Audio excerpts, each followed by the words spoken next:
From Storm Tracker 6, this is Forecast First, sponsored by Auto Owners Insurance. Simple human sense.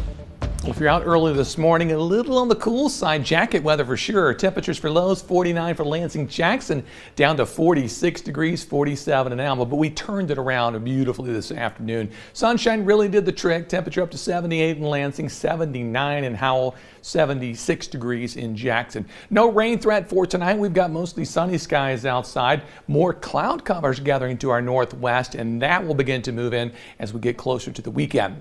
Tonight's forecast, 53 degrees by early tomorrow morning. Mostly clear skies for the overnight hours. Temperatures were warm today, but wait till you see how warm it gets in the 6 day. 6 News at 5:30 starts right now.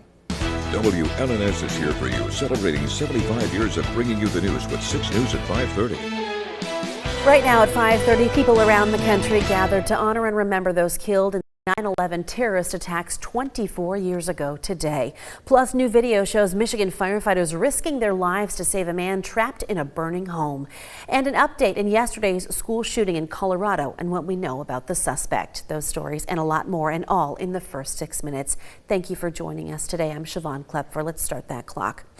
And today marks 24 years since the September 11th, 2001 terror attacks. Remembrances were held all over the country today with large ceremonies in New York, at the Pentagon, and in Pennsylvania.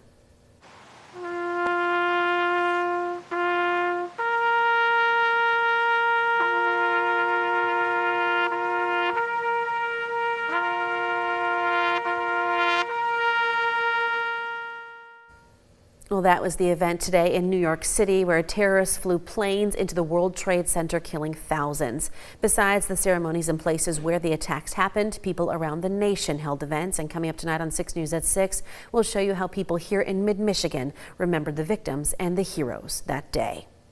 Well, moving now to Macomb County, where a dramatic rescue was caught on camera. Take a look. Firefighters responded to a house fire yesterday where a 76-year-old man was trapped inside.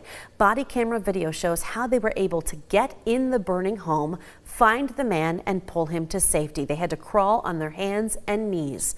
Officials say the victim is in a hospital in critical condition.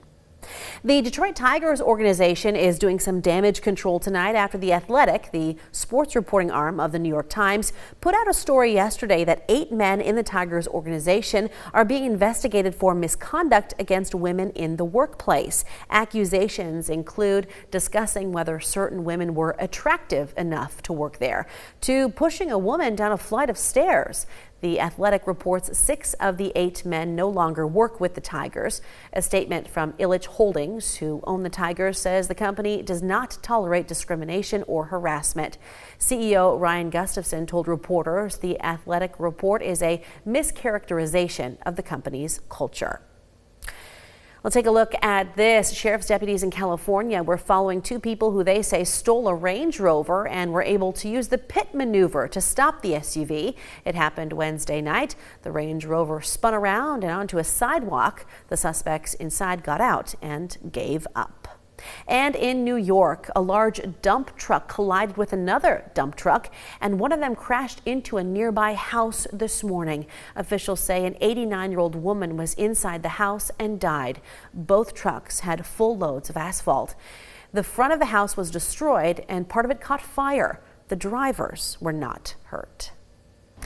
In Mexico City, the investigation continues into a gas tanker truck that exploded, killing 6 people and injuring 90 others on Wednesday. An early review revealed the truck, which was carrying more than 13,000 gallons of gas, did not have up-to-date insurance, allowing it to transport its cargo.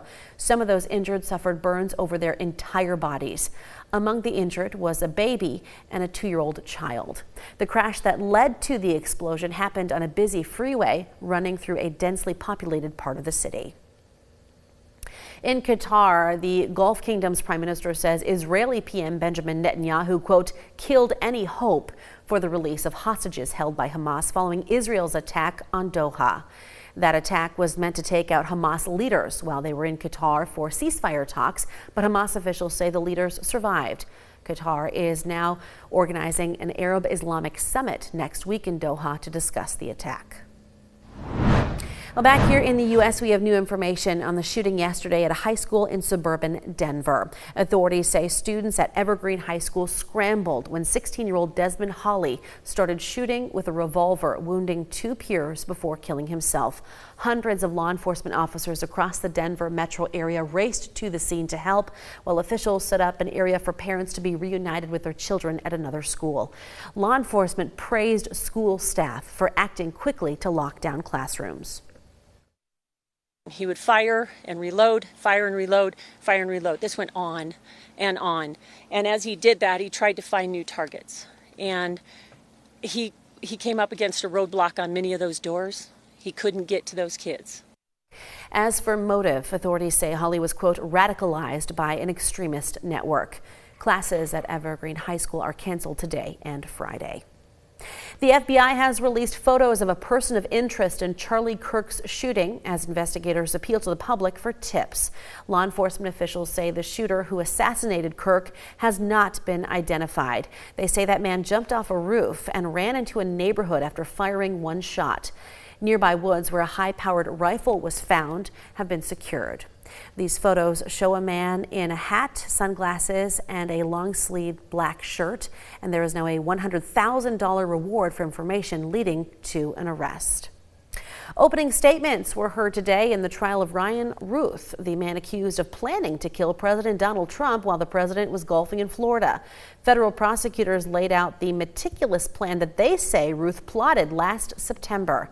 Ruth is representing himself in the trial. His opening statement veered off topic several times, going into speeches about Adolf Hitler and the wars in Ukraine and Gaza. The trial continues tomorrow. Some science news for you. Astronomers are baffled by an exceptionally powerful gamma ray burst happening outside our galaxy. It was first seen in July. Scientists said this week it's unlike anything they've seen before. The bursts were detected over the course of a day, and these kinds of bursts normally last just minutes or even milliseconds, rarely no more than a few hours, as dying stars collapse or are torn apart by black holes. And bringing the hammer down on our first 6 minutes of news, a 5-year-old boy with cancer in Nebraska now holds the power of the Hammer of Thor. And that's because a 3D imaging company gifted him a Thor action figure with his own face on it. Children's Nebraska Pediatric Hospital says the mighty figure of little Grant Lawson represents the superhero strength that he is showing in his fight against cancer. That is such a cool gift. Cool, yeah. Really, I mean, certainly beats the old bobbleheads or anything like that. You got your own Thor. Yeah, that's a superhero too, Thor. That's one of your favorite characters, huh? Absolutely. Yeah. Yeah. I guess he's okay. We got more than okay weather lately, We do. David. Yeah. I mean, in terms of forecast for this time of the year, I mean, we're way above average. Rain chances way below average. For us, that means outdoor time. Yeah, which, you know, you got to savor this time of the year because you just never know. But there are a few wrinkles.